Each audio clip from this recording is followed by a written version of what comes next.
Hello, my name is Antonio Klingscales from Ladysmith, Virginia. I'm a pastor of nearly 20 years with a master's in theology from an accredited university.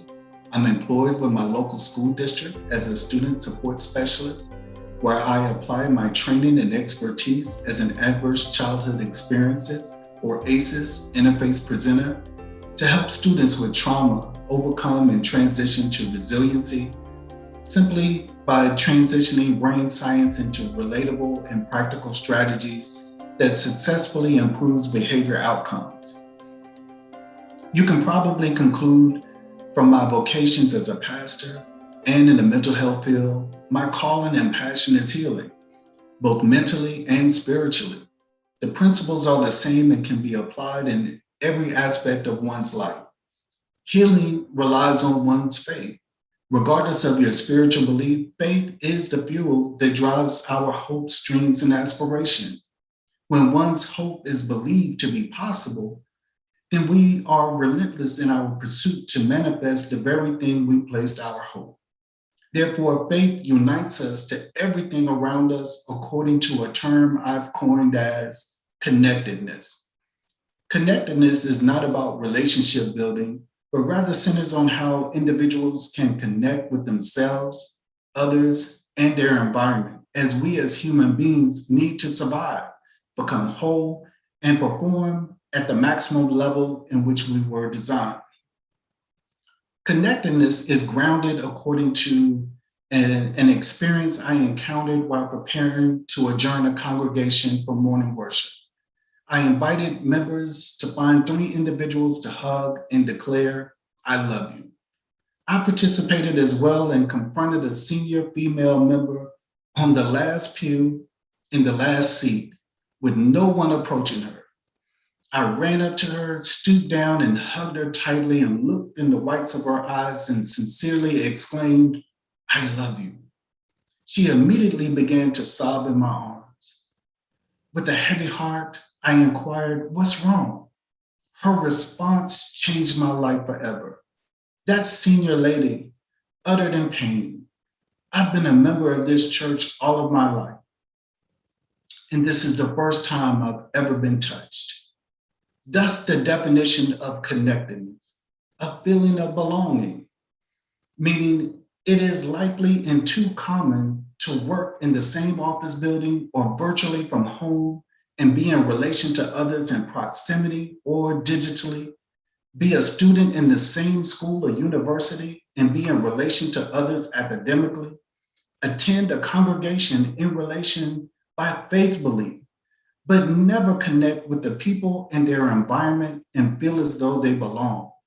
Connectedness breaks many barriers of division and unites through understanding for inclusivity. The principles of connectedness develops and fosters positive relationships that improves creativity, office climate, and ultimately productivity. As a Southerner, everyone waves at everybody, regardless if you know them or not, as a distinct part of our Southern hospitality culture. Many paths cross, but few actually connect with each other in order to really to get to know one another. So as a part of our country and culture battling the COVID-19 pandemic, whereby one would think that this viral enemy would unite the country and really the world, but have further divided the world and fostered a new culture of separation, physically through social distancing, when we as a nation should attempt to connect on deeper levels for the sake of public health and for defeating the spread and life of a deadly disease. Everyone has a story of adverse events in their past they endured during challenging times. Connectedness presents vulnerable opportunities for other individuals to relate to, affirm, and embrace their story of resiliency. There's no way of knowing someone's story of past pain unless that person believes and trusts in the sounding board. There's no way to judge a person's mental or emotional health according to their smile on their face, educational level, fashion sense, or title or position unless someone connects with that person on an inherent level beyond the casual relationship. For example, my role as a school official, I've been trained in school threat assessments as preventative measures for endangerment to school safety. I've heard from the survivors of the Virginia Tech mass shooting, as well as from the agents and officers who were deployed to investigate the massacre. They recall multiple interactions with that student and felt concerned according to his behaviors. Though his roommate, friends, professors, and even the campus police engaged the student at various times throughout that semester, the student confessed in a writing that he felt alone and that no one understood him, nor what he was dealing with at that time. Takeaways from my personal experience and training is the stark difference between building relationships and connectedness.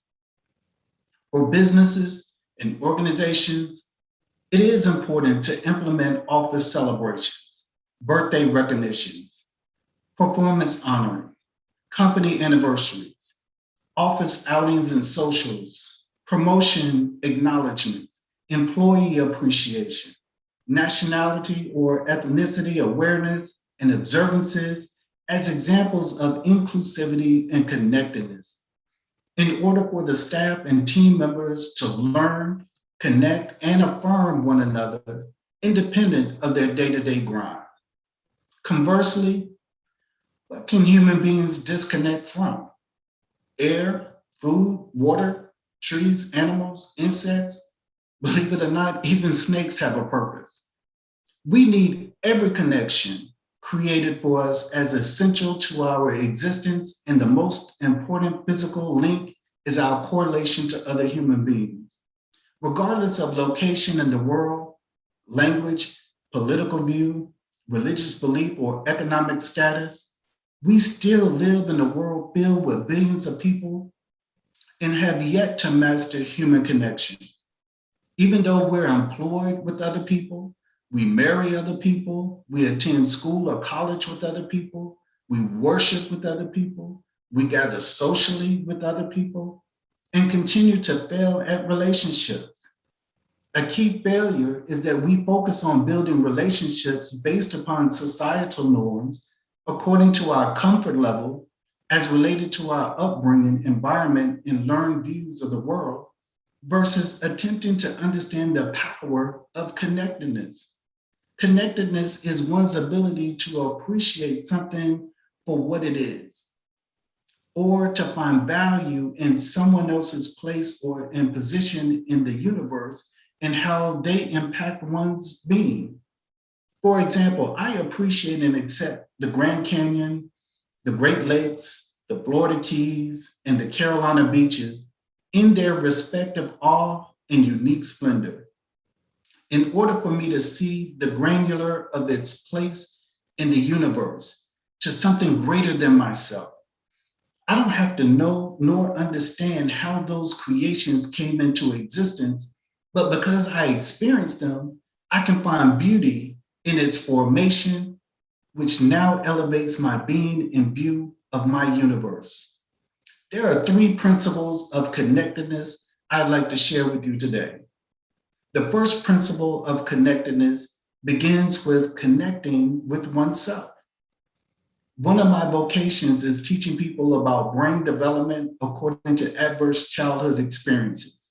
And within that process, I've determined that people know very little about themselves because I ask one simple question: why did you do that? And the typical response is, I don't know.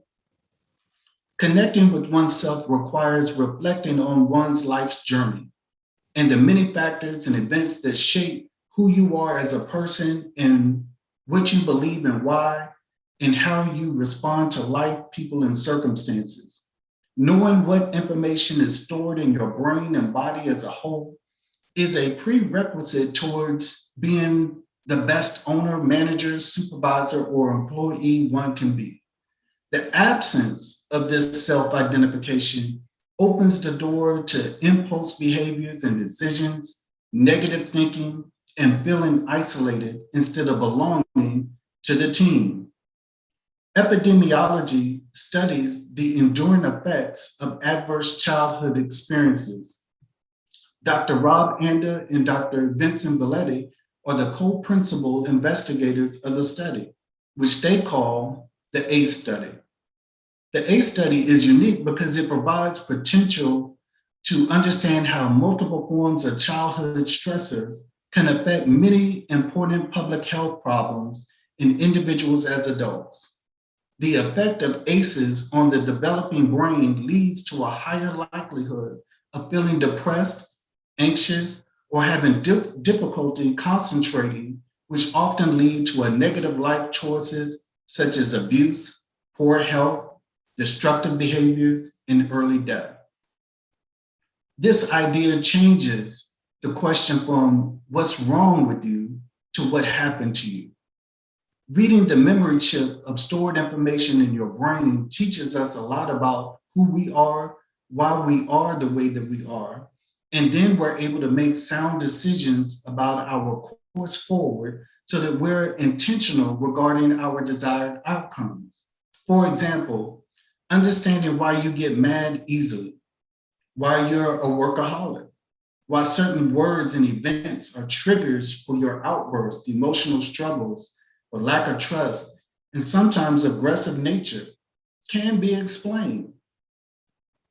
When potential candidates describe their best qualities on their resume, being goal oriented, analytical, and a team player, potentially checks the box that they are or have a strong sense of belonging and desire the same qualities for others, which are great attributes for your organization.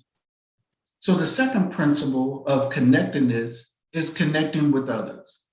After gaining a great understanding of who you are according to your upbringing, commonly causes people to show compassion towards and foster connectedness with others. ACEs science teaches that brain neurons connect with one another during the infancy and toddler years because of trusting relationships, but begin disconnecting starting around puberty as a direct result of untrusting and broken relationships. By returning to our core beliefs and values of connectedness from puberty to adulthood, our brain neurons form new patterns of healthy behaviors whereby we function towards wholeness rather than remaining in brokenness. Therefore, self awareness, self control, along with purpose, further propels one higher towards success.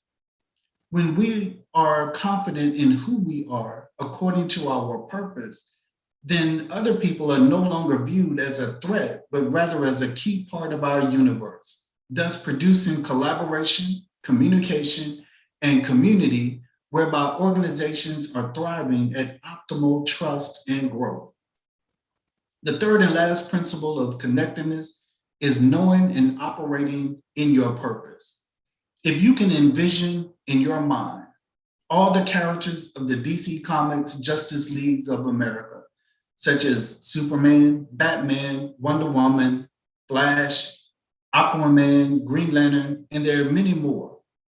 That image in your mind should illustrate individuals who know their superpower, know their strengths and weaknesses, and they know how to best use their power in conjunction to the team for the desired results.